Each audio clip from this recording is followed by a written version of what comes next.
tawakuf ya. Dari berhenti sana berbuka. Bisa lagi kalau dia Mungkin habis tahu. Ini dia habis tahu.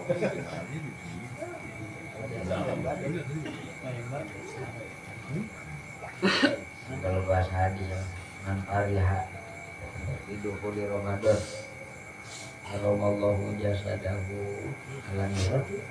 Hadisnya barang siapa yang senang datangnya bulan Ramadan, Allah haramin jasadnya dari neraka. Kalau senang di mulut apa di hati? Hati. Jadi hati masing-masing bisa senang orang. Apa mau Ramadan dan kebingungan orang bisa merokok juga ya jadi pas senang mah kan di hati ya. Kayak kita ketemu teman senang nggak ketemu kan hati, nggak bisa pura-pura biasa aja. Jadi kita masuknya yang mana? Udah bisa senang datang Ramadan belum? Kalau belum istighfar, astagfirullahaladzim, Allah. Ramadan yang kata Nabi pahalanya berlipat, sunnah ganjarannya wajib 70 kali lipat, hati saya itu biasa banget. Istighfar, ampun. Kita harus gembira, emang gembira bisa diharusin, bisa dipaksain. Pokoknya lu harus demen sama dia, ya nggak bisa demen mah dipaksa. Jadi kalau makanya pahalanya luar biasa. Barang siapa senang datangnya Ramadan, Allah haramin jasadnya neraka. Cuma senang. Berarti kan kalau senang itu gampang, kita harus senang. Emang senang bisa harus. Nah itu mah hati, keimanan. Kenapa orang bisa senang Ramadan? Umpama doa mustajab.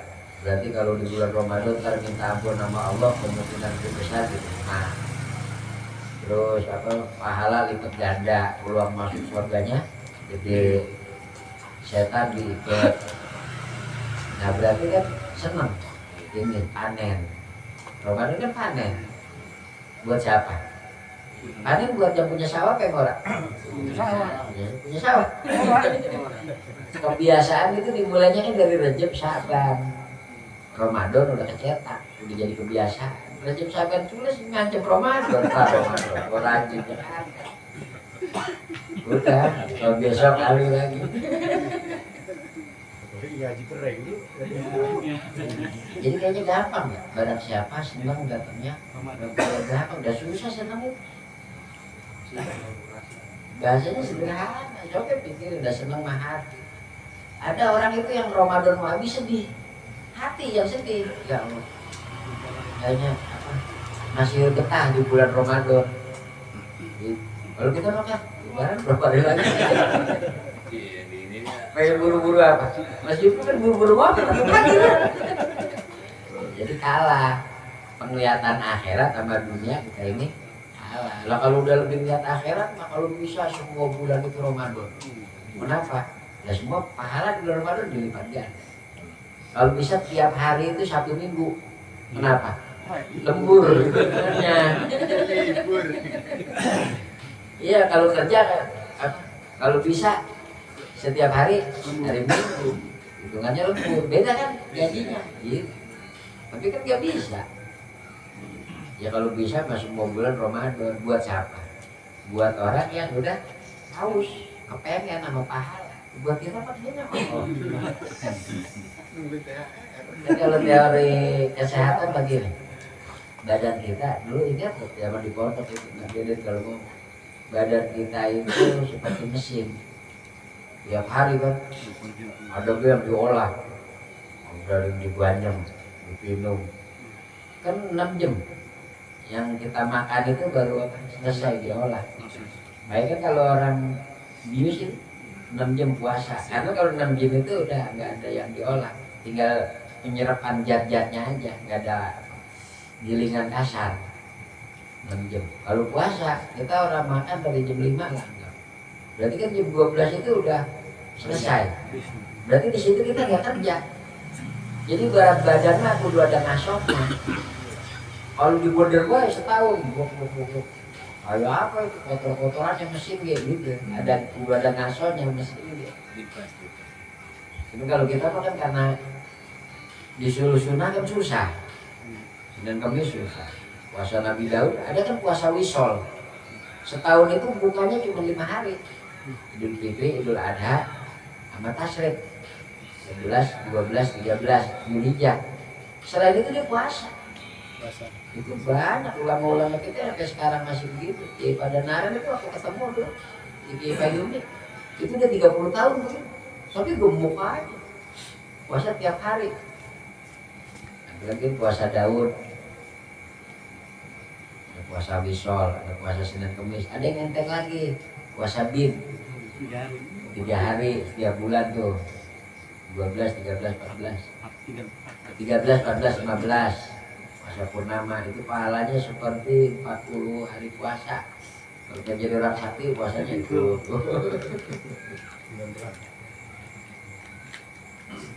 Ada puasa hari lahir kan.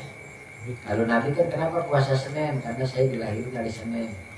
Nah kalau kita Senin karena ngikutin Nabi Senin. Pokoknya kita mau puasain hari lahir. Karena lahir dari Sabtu, kenapa saya puasa Sabtu? Saya lahir dari Sabtu. Emang ada puasa Sabtu? Nggak ada. Tapi Nabi ini puasa Senin karena bersyukur dilahirin hari Senin. Dia jadi bisa. Ada puasa kalau di Jawa kan jadi peton. Syukuran niatnya teh ke Allah. Syukuran pakai ibadah. Ramadan. Semoga Allah berkain kita di bulan Rajab ya. Daripada potongan begini yang penting berkah. Umur kita disampaikan di bulan Ramadan.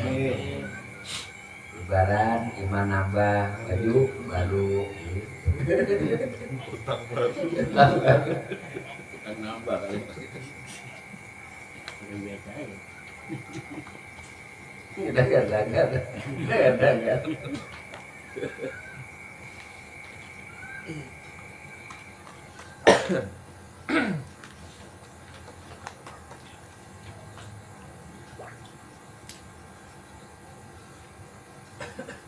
Kemarin itu asatru ala kismaini, penutup dari Allah itu kebagi dua kan, penghalang, pengaling-aling. Satar itu kan alingan, aling-aling itu ya hijab, kayak hordeng. Ada penghalang biar jauh dari maksiat, ada penghalang biar maksiatnya orang kelihatan orang. Kalau orang-orang khusus, orang-orang mulia, orang-orang soleh, itu minta sama Allah dihalangi dari maksiat. Kenapa? Kalau dia berbuat maksiat, dia martabatnya jatuh di sisi Allah. Kalau orang-orang awam kayak kita, biasanya doanya itu jangan sampai aibnya ke muka.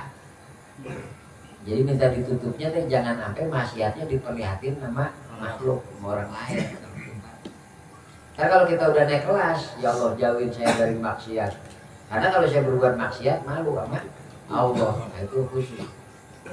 Kalau orang awam, ya Allah, wajib murni tutup aib-aib saya. Kenapa? Dan kalau orang tahu kejelekan kita, ya, jangan orang lalat dia kan jember sama kita.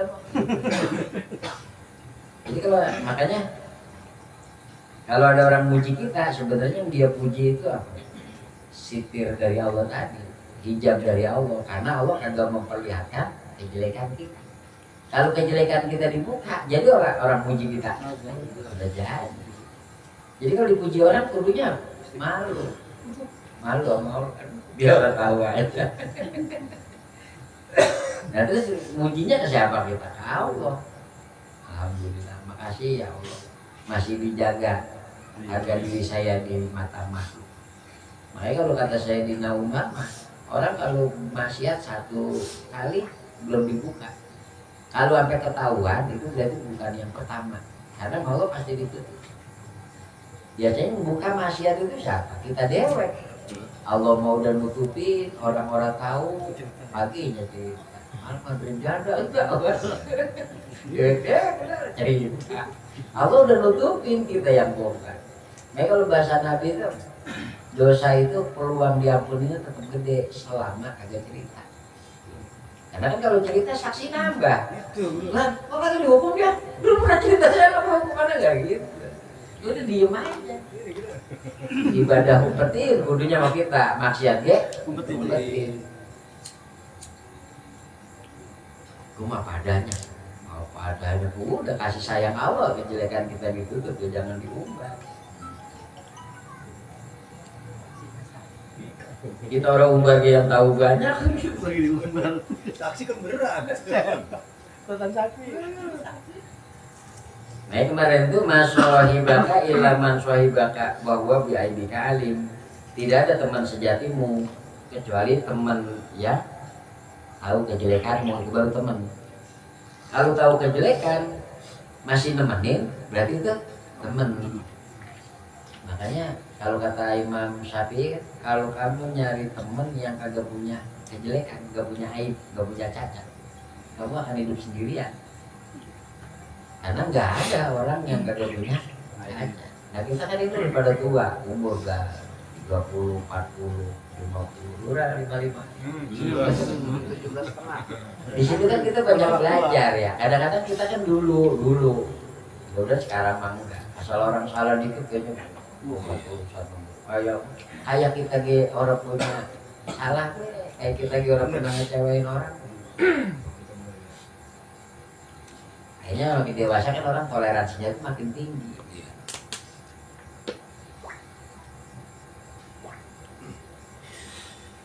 Gimana nggak ada yang nanya itu kalau orang yang melihat orang ada yang muka kunyuk, babi, kan ada tuh muka buaya, itu semua orang kalau dia begitu mah ada unsur binatangnya. Kiainya kayak umpamanya dilihat umpama apa dia yang menonjol dia, ya tetap ada kebinatangannya. Cuma karena unsur kita tuh pasti ada semua. Kalau serakah umpamanya yang semua orang punya serakah, yang paling menonjol dia serakahnya umpamanya pas orang kasar yang kelihatan kunyuk. Ini orangnya patuh, nurutan sama orang, kelihatannya kok mukanya anjing kan patuh. Itu bukan nggak selalu jelek, karena unsur itu memang ada di kita.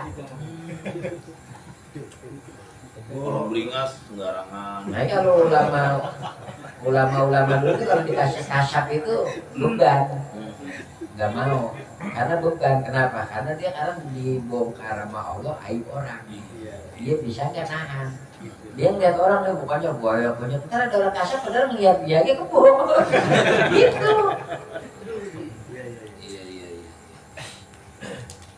Kalau kita mau pengen, buat apaan ya lu? Wah tahu dari belum bisa nahan munggar aib orang, pada punya ilmu begitu kan malah bahaya gitu.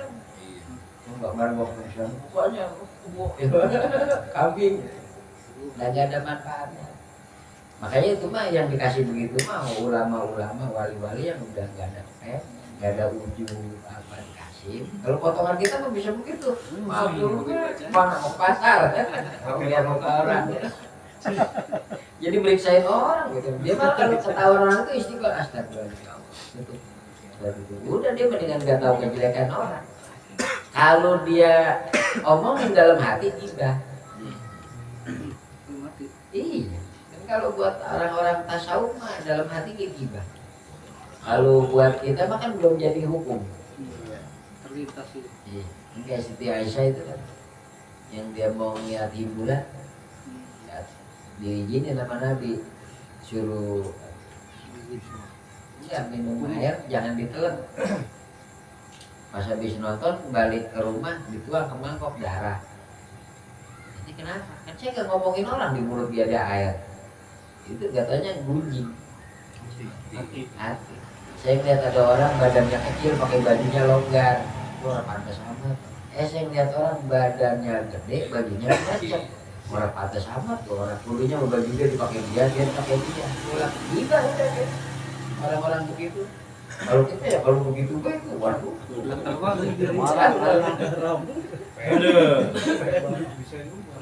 Itu bocah kumis saya berantakan aja duit. Kayaknya orang juga nih lihat kumis orang kita mau usir. Saya ini melihat Kadil udah kayak badak guru.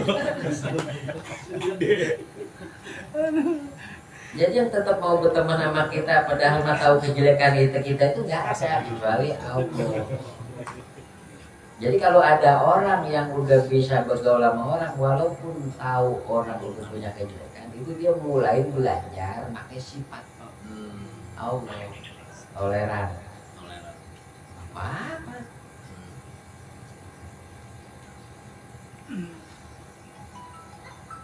Ini sebagus-bagus teman. Khairu man tashab mayat lubuka lali sayin yahudu minka ilaihi.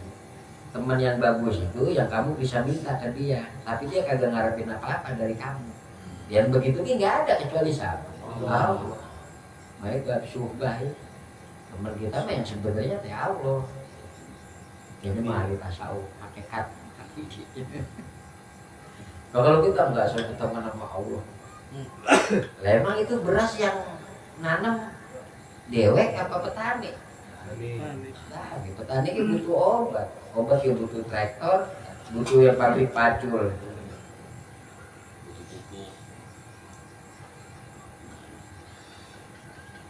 Qala al-mu'allif rahimahullah, lanjutannya. Lau asyraqa laka nurul yakin. Lau asyraqa laka, andai kata telah menerangi kepadamu apa nurul yakin. Nur itu cahaya. Nurul yakin, cahaya keyakinan. Jadi andai kata hati orang itu udah Allah kasih nur, cahaya keyakinan. Kan ada ilmu yakin, ada hakul yakin, ada ainul yakin. Bisa aja dia mah ilmu yakin dulu baru hakul yakin, bisa aja hakul yakin dulu baru ainul yakin. Kan kalau ilmu begini, ilmu itu tahu. Ini kalau disederhanain, ilmu itu tahu. Ilmu yakin, tahu dan dia percaya. Jadi yang pertama kewajiban orang itu bukan iman ke Allah, bukan iman Nabi Muhammad utusan Allah. Dia harus tahu dulu Muhammad utusan Allah. Gak ada Tuhan kecuali Allah. Tahu. Setelah tahu kan dia milih mau iman apa kagak. Ilmu. Nah baru ilmu dia milih yakin. Berarti karena tahu dan dia yakinin. Berarti baru nyampe apa? Tahu. Ilmu. Percaya banget saya. Ada tempe bacem. Ilmu. Pernah makan tempe bacem? Pernah. Nah, itu pernah ainul yakin. Pernah langsung bersentuhan sama tempe bacem. Dia nggak hakul yakin lagi, langsung ain. Langsung. Nah kalau hakul yakin dia belum ain. Tapi andai kata diunjukin, yakinnya nggak berkurang, nggak nambah, sama baik. Jadi kayak Sayyidina Ali umpamanya, Nabi ngomong surga itu ada. Nanti Sayyidina Ali pas udah di akhirat ngeliat surga, enggak gini, wah bener ada. Nah itu berarti yakinnya nambah, pas ngeliat ain, ngeliat sentul surga. Ini mah pas ngeliat surga biasa aja, kenapa? Orang saya belum lihat juga percayanya sama. Itu hak, lempeng. Jadi kayak umpamanya saya ngompetin cangklong, belakang saya ada cangklong, kan tahu. Milih mau percaya apa ora? Ada yang percaya, ada yang ora. Nah, ada yang percaya banget. Ada yang percaya, tapi dia percayanya nambah kalau diunjukin. Saya percaya banget. Nah pas yang diunjukin, iya bener ada. Akhirnya dia belum hakul yakin, cuma dia langsung ainul yakin. Kalau yang satu lagi percaya, dia mah gak bakal bohong. Pas diunjukin, iya saya mah tadi belum diunjukin, dia sama percaya. Itu hakul yakin. Nah kalau orang kafir ntar neraka itu dia langsung ke ainul yakin. Dia kan gak percaya ada siksa, ada ini. Nah pas dia ngerasain siksa sendiri, baru dia percaya. Lah, summa latarawunnaha ainul yakin. Langsung baru dia percaya. Nah kayak kita kan Nabi Muhammad kan tingkatannya gitu, percayanya semana. Itu makanya derajat-derajat keimanan. Ke Allah dia sama. Ada iman taklif. Kayak bocah kecil tuh, kalau ditanya siapa Tuhanmu? Siapa Tuhan kita? Allah. Itu taklif, namanya iman ikut-ikutan. Segitu masih mending. Kita disuruhnya mikir lagi. Nah kalau nurul yakin, cahaya keyakinan udah nerangin hati orang, la ra'aita al akhirata itu aqraba ilaika min antar hala ilaiha. Pasti kamu akan melihat akhirat itu lebih dekat kepadamu bahkan sebelum kamu menuju ke sono. Jadi nyampe ge belum, tapi ngeliat akhirat itu sangat dekat. Kayak apa ya begitu ya? Belum nyampe tapi kayak udah nyampe. Karena udah apa? Nah, nurul yakin tadi. Wala ra'aita mahasina dunya, dan pasti kau akan melihat keindahan dunia. Keindahan dunia, ya apa mobil mewah, apa duit banyak. Qad harat, menjadi jelas apa kisfatul panai alaiha, keredupannya. Akhirnya akan hilang juga, redup juga. Jadi dunia mah sekeren-kerennya dunia, sebagus-bagusnya dunia pasti hilang. Coba kalau kita mati nggak ngerasain. Atau kita masih hidup, dia hilang, selesai. Atau kita umur panjang, kiamat, dia dunia-dunianya kayak habis. Udah. Jadi yang lebih nyata akhirat kan. Tapi orang yang bisa begini, orang yang di hatinya udah masuk nurul yakin. Kalau kita kan belum. Isarnya masih beda. Ya ketahuan aja dari nyambut Ramadan aja lah. Girangnya girang enggak? Belum ada girang. Astagfirullah ya Allah. Segini iman saya. Ramadan pahalanya gede, dosa diampunin, pahala dilipat ganda, hati saya biasa aja. Kalau jelek bener, hati saya gitu aja, udah jujur, Tuhan dia resep. Oke. Ini mah gaya. Kayaknya jelek gitu kalau gak gembira datang Ramadan. Memang belum. Tapi ntar pasti pada nyicipin. Ntar nyicipin, girang ketemu Ramadan. Enggak tahun ini, mungkin tahun besok. Ntar bakal nyicipin Ramadan habis itu ketakutan. Ya Allah, saya masih ngenes gitu. Masih bisa ngumpulin kesempatan pahala lagi. Saya masih banyak, saya pengen minta ampun. Ntar bakal nyicipin. Yang penting ngalamin begitu walaupun belum mati. Apa menurutnya? Walaupun ntar pas mau mati baru ngalamin rasa itu udah keren. Itu bukti ya iman. Coba ngomong gini nggak apa? Saya mau udah pernah ngalamin, udah pernah. Kayak gitu itu ketakutan bulan Ramadan. Oh sayang amat ya. Lagi resep, lagi betah ngalamin. Makanya ntar ya tahun kapan seringannya mah sebelum mobil pagi. Gitu. Naik. Kalau lagi ngalamin ya memang masuk akal. Maka kalau dulu zaman sahabat itu kalau Ramadan mau habis dia nangis. Di satu sisi dia senang bisa ngerjain perintah Allah, sisi lain dia sedih. Sedihnya itu 6 bulan. Habis Idul Fitri ke sana sedih kan Nas. Kemarin saya kagak bisa manfaatin maksimal itu bulan Ramadan. Nah Ramadan kurang 6 bulan, di sini dia udah bilang 6 bulan hati Ramadan. Kan belum. Ya hadis mah kan. Kita harus gembira, emang gembira itu bisa harus. Dia itu mah hati masing-masing, urusan kita mau. Paling kadang kita tahu kalau nanti hati udah bisa ngerasain senang datang ke Ramadan, nah, mulai di situ ada alamat cahaya iman itu makin terang. Kalau belum mah ya udah istighfar aja gitu. Ada yang datang Ramadan malah pusing kan, pakaian baru. Ono sini. Harusnya kalah itu sama gembira pahala lipat ganda. Jadi kalau ini mah intinya mah kalau orang udah nancep keyakinannya kayak udah. Nabi itu kalau pernah sahabat mah banyak kan yang model gini. Akhirat lebih dekat dibandingkan dunia. Karena ada sahabat yang ya tapi kalau saya maju mati saya dapat apa? Surga. Makan kurma 3 biji kelamaan makan kurma. Maju mati. Nah itu akhirat lebih dekat. Ada lagi kan sahabat itu. Gimana kabar kamu hari ini? Hari ini saya mukmin sejati. Jangan sembarangan ngomong itu harus ada buktinya. Iya. Saya itu kalau pagi saya nyangka diri saya nggak sampai umur saya nggak sampai sore. Kalau sore malam saya nggak berpikir umur saya bakal nyampe ke pagi. Kalau saya tindakan ke satu, tindakan saya nggak tahu bisa nggak nindak yang kedua. Saya kayak bisa ngeliat orang neraka lagi jerit, orang di surga lagi pada saling kompok mengunjungi. Udah kata Nabi, ya udah tetap jangan berubah begitu.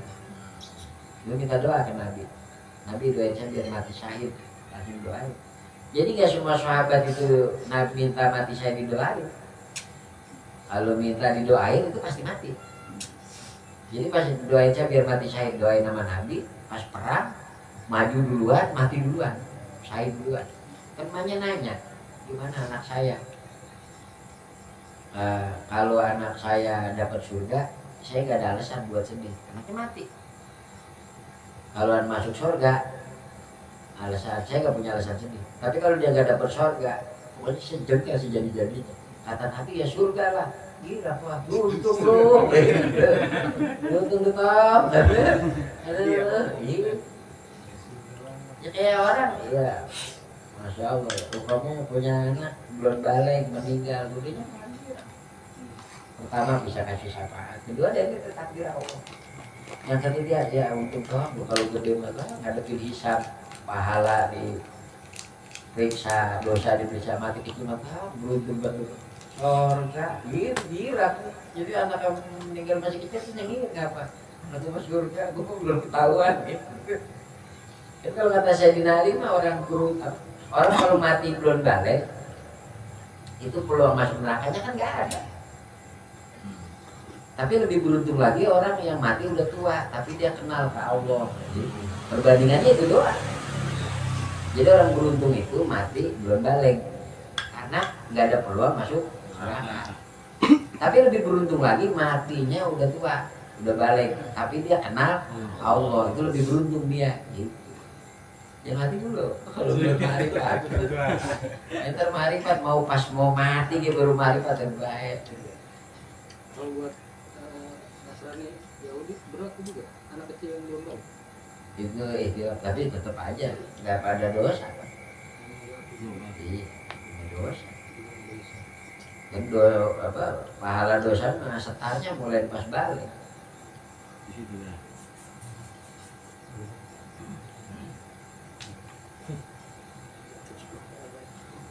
Udah balik deh. Belum. Jadi dunia mah pasti berkurang, pasti berubah. Ya kalau kita kan dulunya lemah, sekarang kuat. Ntar balik lagi lemah. Tadinya ora, pakai ora. Kita kan dari ora, terus ada lemah dulu. Goblok banget. Iya kan itu bapak gua kalau udah nyari gua makan apa? Dulu gitu. Pas udah gede, gua kalau udah usaha gua makan apa? Dulu makan gua kalau bapak gua orang masak, emak orang masak, gua orang makan. Bapak gua orang kerja, gua punya duit. Pas udah gede, dua ya kalau orang kerja, gua punya duit. Terus dia ngandelin awak dewek, pas ngandelin anak awak sendiri, badan sendiri, banyak kecewanya. Ya kan, rencana gagal. Dagang pengennya untung, malah rugi. Ini ngarepin siapa? Kecil ngarepin orang tua, gede ngarepin diri dewek. Pas ngarepin diri dewek, banyak gagalnya. Ya baliknya ke Allah kan. Maka kata Allah, dari kemarin maksud itu rugi dulu. Berubah. Lu mau dikasih belasak dulu baru pulang nih.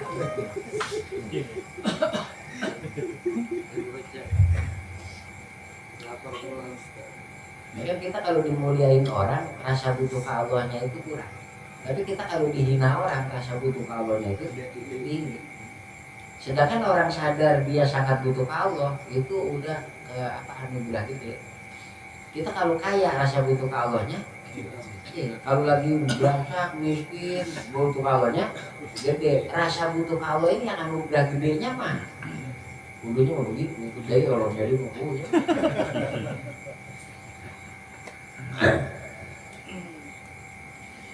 jadi karena udah hatinya masuk keyakinan ya, nur iman, nur yakin, ya dia percaya sama janji-janji Allah.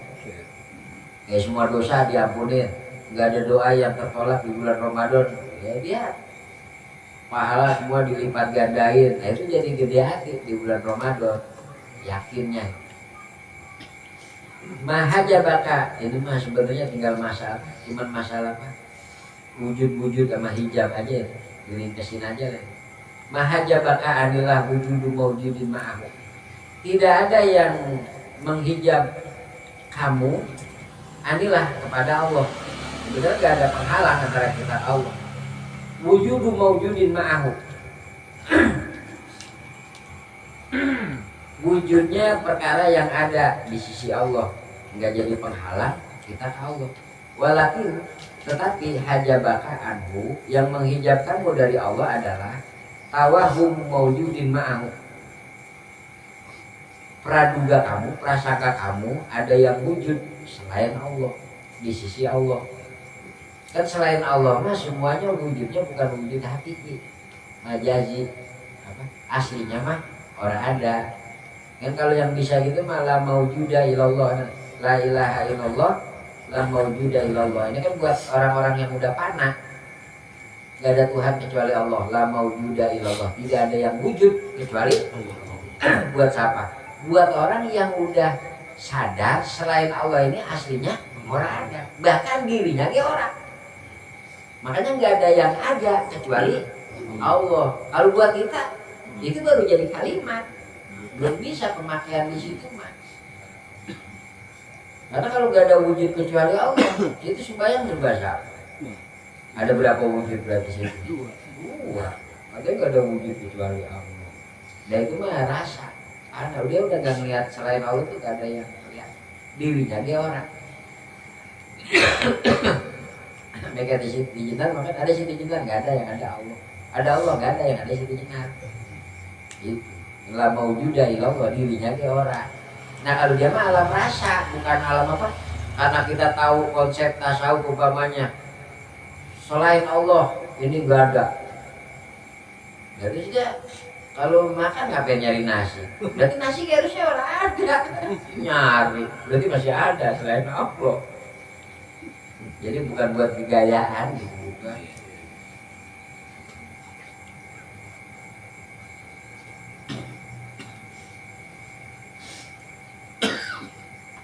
Jadi asalnya selain Allah itu orang ada. Sangkaan kita ada. Padahal mah orang. Cuma kita masih kuatan nganggap orang apa nganggap ada? Nganggap ada. Ntar kalau udah naik, mulai dikit-dikit jadi wali, baru ntar sadar selain Allah itu orang. Orang muji kita bohong, orang hina kita bohong. Duit banyak bohong, duit orang punya ke bohong. Nah, udah ilah sama udah. Nah cuma kalau belum di situ jangan gaya begitu, jangan gaya situ. Saya mau punya duit, kalau punya duit sama. Besok langsung diuji sama Tuhan, orang punya duit, gue bisa kesana kemari. Kalau gue belum makan dari pagi. Aku ingin.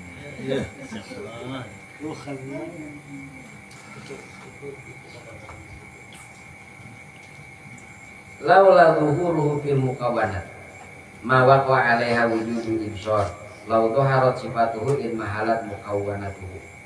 Andai kata Allah tidak mendohirkan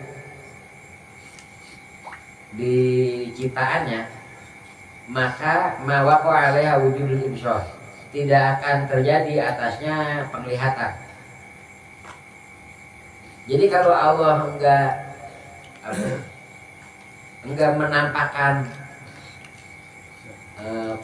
puhunan, benda puhun umpamanya, maka enggak bakal ada yang bisa dilihat oleh mata. Karena Allah nyiptain puhunan, maka ada yang bisa dilihat sama mata. Lau dhaharat sifatuhu, andai kata yang nampak itu sifatnya Allah, sifat agungnya. In mahalat mukawanatu, puhunannya yang hancur. Maka yang Allah ciptain itu puhunannya, biar mata bisa melihat puhunan. Puhunan Allah penciptaannya. Andai kata Allah nggak dohirin itu puhunan, mata nggak bisa melihat puhunan. Jadi puhunan ini di belakangnya siapa? Allah. Makanya kita melihat puhunan. Padahal puhunan ini yang nyiptain Allah. Kita melihat Allahnya apa puhunannya? Puhunannya. Andai kata yang nampak itu sifat keagungannya Allah, saya mah nggak puas melihat lukisannya, saya pengen melihat pelukisnya. belum pantas potongan kita umpamanya ketemu apa itu panbuk apa siapa itu pelukis Patino panbuk udah Pijit. udah mati. ya Da Vinci ya Pijit. Da Vinci ya potongan situ mah jangan dah itu susah andai kata dia masih hidup ini ceritanya susah kalau presiden pantas ketemu dia bisa mungkin situ mah lihat lukisannya bukan aslinya Google aja jadi Nabi Musa dulu pengen bisa melihat Allah di dunia. Lihat tuh gunung. Pas Allah ngeluarin sifatnya, katanya itu baru setitik cahaya keagungan Allah. Gunungnya hancur, Nabi Musa pingsan. Jadi nggak bisa dilihat di dunia mah. Jadi harus puas, cukup melihat ciptaannya Allah. Berarti ada orang-orang selain Allah? Ada. Tapi aslinya sebenarnya ada apa kagak? Ada. Tapi sekarang ada apa kagak? Ada. Sebenarnya ada apa kagak? Ini mah nggak harus paham situ, ini bisa aja. Karena kalau buat orang yang udah di sini dia paham sendirinya. Iya. Nah, nggak ada yang ada kecuali Allah. Coba keinginan kita hakikatnya keinginan Allah. Orang begini begitu sama kita ya perang takdir dia ke kita. Ya udah bohong semua. Kenapa Allah nyiptain makhluk? Karena Allah pengen dikenal. Pas sudah nyiptain, intinya lu harus kenal gua. Profesi lu boleh apa aja. Lu mau jadi presiden, jadi orang kaya, orang miskin, mau jadi ustadz, mau jadi pegawai. Yang penting kenal gua. Nggak masalah profesi. Ajal, ntar waktunya masing-masing jadwal mati. Tungguin jadwal mati. Nungguin mati kan udah jadi RT. Ya, jadi ustadz. Kamu jadi RT. Lu kan guru kecil belum.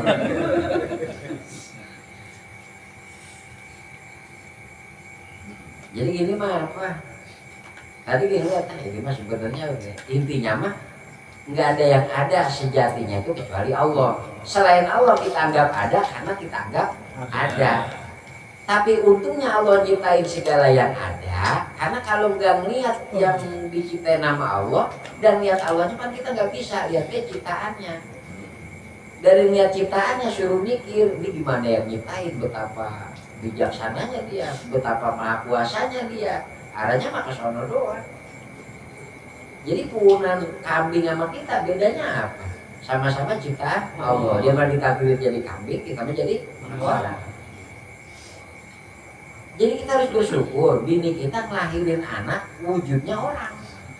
Bisa nggak Allah bikin wujudnya itu kebo? Bisa. Allah maha kuasa. Alhamdulillah ya Allah, anak saya mirip orang.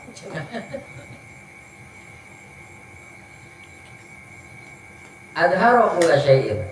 Adharo, Allah menampakkan kulla syai'in kepada segala sesuatu. Nampak bubun, matahari, awan, air. Li'anahul batin. Kenapa? Karena Allah maha batin. Batin itu kan gak kelihatan. Allah maha batin, maha gak kelihatan. Makanya Allah nampakin segala sesuatu. Allahnya kelihatan. Watawa wujuda kulli syai'. Entar guys, semuanya ini amakan Allah musnahin, dilipat habis. Li anahu dohir. Entar yang dohir siapa? Allah doang. Yang lain gak ada. Udah begitu doang yang lain. Makanya itu lanjutannya abahalaka ataduru mafil mukawanat. Allah membolehkan kepadamu ataduru mafil mukawanat, melihat apa yang ada di alam. Boleh lihat matahari, tumbuhan. Wa ma adzinalaka an taqifa ma dawatil mukawanat. Tetapi Allah kagak bolehin kamu ngasoh di situ. Berhenti. Jadi artinya pas Allah boleh lihat kita boleh lihat matahari, tapi Allah nggak boleh kita selesai pas lihat matahari. Kenapa? Karena disuruhnya kulim duru madapis samawat. Kul, katakanlah ya Muhammad, unduru, lihatlah oleh kalian semua madapis samawat, apa-apa yang ada di langit. Lihat apa-apa yang ada di langit. Bukan disuruh lihat langit, bukan disuruh lihat matahari. Kenapa? Patah halaka babal fahmi. Allah akan buka kepadamu pemahaman-pemahaman.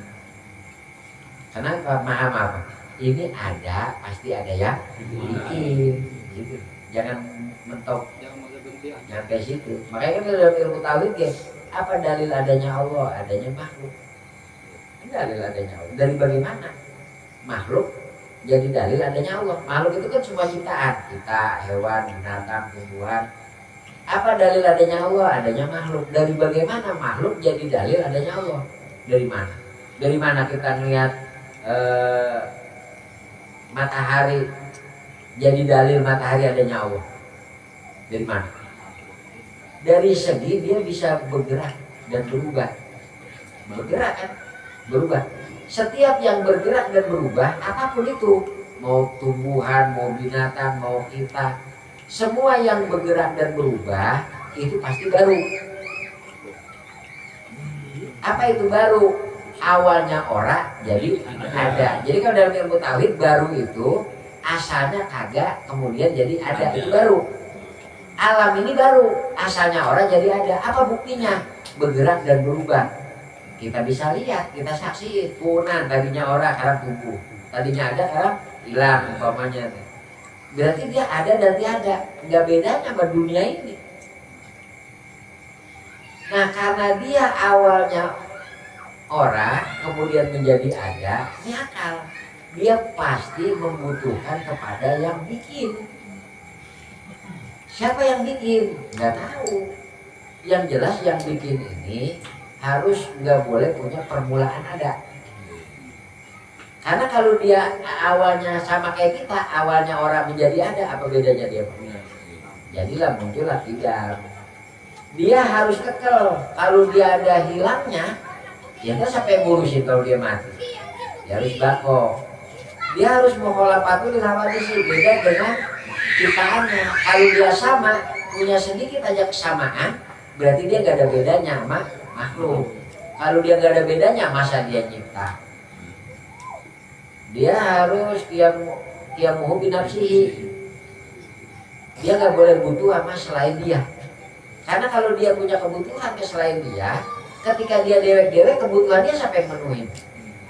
Qiyamuhu binafsihi. Segala sesuatu butuh dia, tapi dia nggak boleh butuh sesuatu.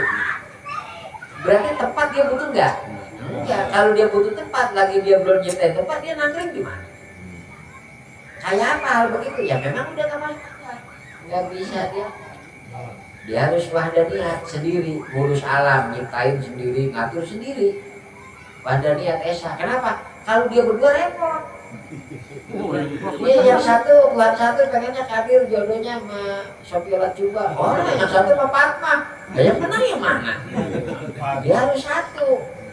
Tapi buat orang yang pakai logika salah, nggak masuk akal. Alam ini Tuhannya satu. Akhirnya angin ada Tuhannya, dewanya, matahari yang bagian nyipta ada, merusak ada. Padahal mah kalau Tuhannya banyak berantakan. Ada niat. Nah siapa dia? Nggak tahu. Nah diutuslah Rasul ngasih tahu nih yang kita itu memilih nama untuk dirinya Allah, la ilaha illallah. Makanya harus percaya Muhammad Rasulullah ini dua utusan Allah, kata Nabi. Kata saya itu tidak Nabi. Jadi Allah menciptakan segala sesuatu karena dia maha batin. Jadi Allah itu maha nggak terlihat iya, maha nampak iya. Allah nggak maha tidak nampak, ya memang nggak bisa dilihat mas. Allah maha jelas, iya. Kenapa? Ciptanya ini membuktikan dia itu ada. Allah sangat jelas. Jadi makanya dia mah al-zahir, al-batin, al-batin, al-zahir. Kapan Allah al-zahir? Allah maha nampak buat orang yang melihat apapun mengingatkan dia kepada Allah. Di situ Allah kita masih al-batin kan? Jadi kalau makanya Allah bolehin kamu melihat ciptaannya, tapi Allah nggak ngizinin kamu mentok di situ. Karena kalau mentok di situ selesai. Lihat matahari, yang diteliti bukan pencipta matahari. Matahari unsurnya apa ya? Oh ada corona, apa? Elektron, selesai. Jadi apa? Orang kafir umpamanya neliti binatang, oh begini, ya selesai. Kalau kita kan larinya kemana? Subhanallah. luar biasa ciptaan Allah. Kesono ge arahnya. Karena Allah walam yakul ungguru samawat. Allah bukan nyuruh Muhammad lihatlah ke langit. Suruh orang itu melihat ke langit bukan, tapi lihatlah apa-apa yang ada di langit. Karena kalau suruh lihat langit, udah. Lala ya dulu kak. Nah ini kenapa jangan mentok di wujud melihat ke benda? Li Allah ya dulu kak, agar tidak menunjukkan kepadamu ala wujudil ajrom. Mentok abang melihat bentuk-bentuk doang. Jadi harus lihat keallahannya. Selanjutnya al-aqwanu sabitatun bi isbatihi. Alam raya ini ada karena ditetepin ada. Wa mamhuwatun bi ahadiyati dzatihi, dan akan dihapus dengan keesaan zatnya Allah. Zatnya mah enggak ada lagi semua. Kemarin siapa yang nanya? Ustaz, ntar kalau ini udah kiamat depan manusia apa itu ya? Allah nyiptain makhluk lagi enggak? Oh ya itu terserah aja. Aduh. Terserah Allah. Dan karena kalau kita pikirin juga, ada kata jawabannya ada, ya selesai. Ada kata orang ada, kita nyari, nanya kan siapa? Itu mana bisa ditanya? Ya udah terserah Allah. Coba.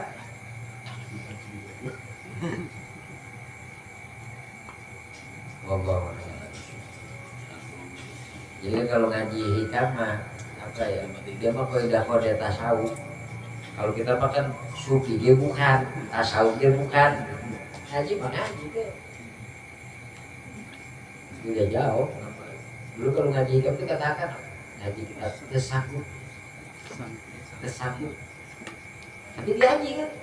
Kita gak sanggup. Tapi dia aja, karena ngajinya mah wajib.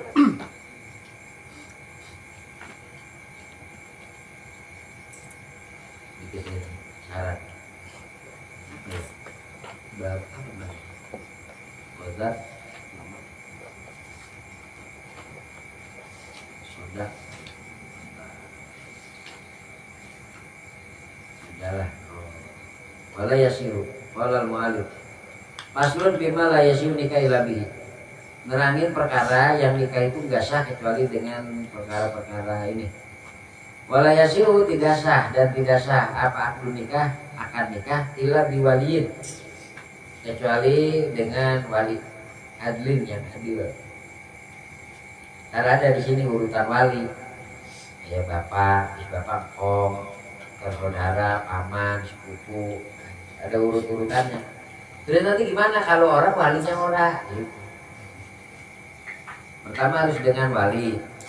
Jadi itu mah syarat asal. Gimana kalau walinya orang? Kan ada jawaban. Gimana walinya ada tapi gak mau nikahin? Oh begini, kalau gitu. Jadi gak mungkin gak ada jalan keluarnya kalau pikir mas gitu. Bapaknya ada, pokoknya lu gua kalau nikahin dia. Itu pasti ada jalan keluar. Gimana walinya ada tapi jauh, dia tinggal di sini, pasti ada jalan keluar. Gitu. Karena kalau pikir mah orang hubungan ke manusia, gimana orang berdua-dua di hutan?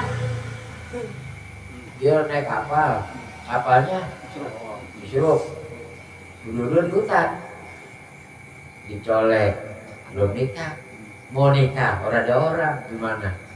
Ada itu jalan keluar. Dicolek saya kayak dari banjir. Mau dicolek nih. Jadi yang pertama tidak sah akad nikah kecuali dengan wali. Yang kedua wa syahidai adlin, dan dua saksi yang adil. Apa itu adil? Adil itu kagak bukan tukang ngelakuin dosa gede. Umpamanya ini saksi tapi suka minum-minum di pinggir jalan, nah itu teh nggak bisa dijadiin saksi. Atau gimana? Minum-minumnya ngumpet tapi gak ada yang tahu, adil. Gak ada yang tahu kan, siapa yang tahu dia minum? Nah, iya. Jadi kan kalau di situ mah kan adilnya teh orang yang nilai adil. Saya belum pernah melihat dia mabuk, nggak pernah lihat dia ninggalin sholat. Ninggalin sholat itu dosa gede itu fasik. Kan beda, kalau fasik itu kan dosa gede. Nah ya fasik ini membuat orang disebut tidak adil gitu. Sedangkan wali dan saksi itu dua-duanya harus orangnya adil. Apa itu adil? Orang yang bukan ngerjain dosa gede. Gimana dia nggak sholat? Otomatis bukan adil. Saksi.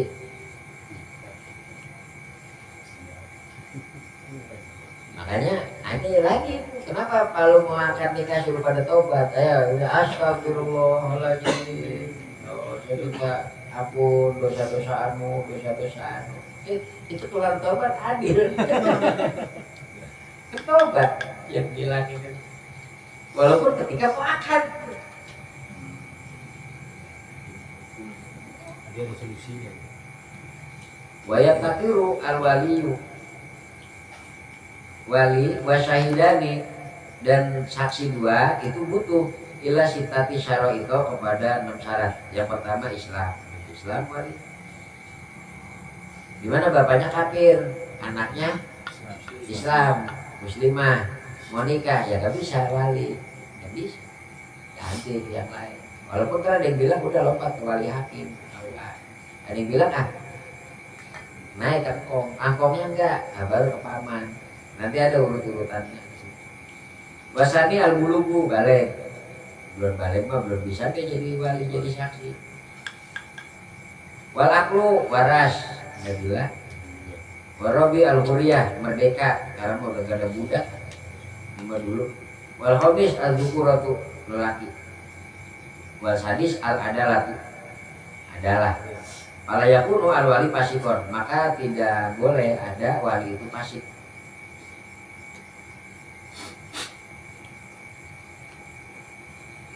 Ila anahu la yakafiru nikah dimiyah ila islamil wali.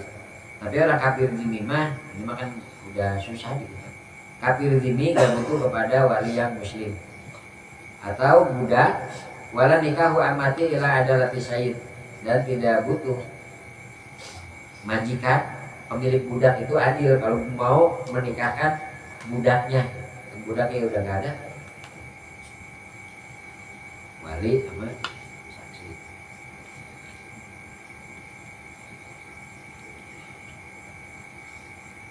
wali sama saksi dua. Ini mah karena kan di pendapat lain nikah itu gak harus pakai wali, ada yang nikah itu gak harus pakai saksi gitu. Ada yang harus ada saksi gak harus ada wali, ada yang harus ada wali tapi gak harus ada saksi. Kalau Syafi'i kita itu harus ada wali dan harus ada saksi. Tapi kan kalau udah ngajinya kita yang jauhan mah ada Imam Dohiri itu kan nggak harus pakai wali, nggak harus pakai saksi. Perempuan itu bisa nikahin dirinya sendiri kalau dia. Harus kan belum nyampe ke bab akad. Harus ada pada belajar. Ini kalau pada jaga. Dua, ya. Rame dalam. Ntar bahasan itu mah nyampenya kan wali hakim kan. Jadi kalau ntar wali bapaknya orang, omnya orang, kan urut, mentok-mentok ntar wali hakim. Ntar di wali hakim baru pembahasan itu. Cara dia milih hakim. Perempuan walinya enggak, tapi dia pengen nikah. Ketemu situ di jalanan, bang, saya jadi abang ya hakim, saya nikahin saya sama dia. Karena ada begitunya gitu. Allah alam. Wah, ngajinya dikit-dikit ilmu gituan. Udah 10 tahun dulu, bro. Giginya 2 semua. Nih, jangan istirahat kemana-mana ini. Bahaya. Wah, jagain. Share. Ada. Atau bahaya.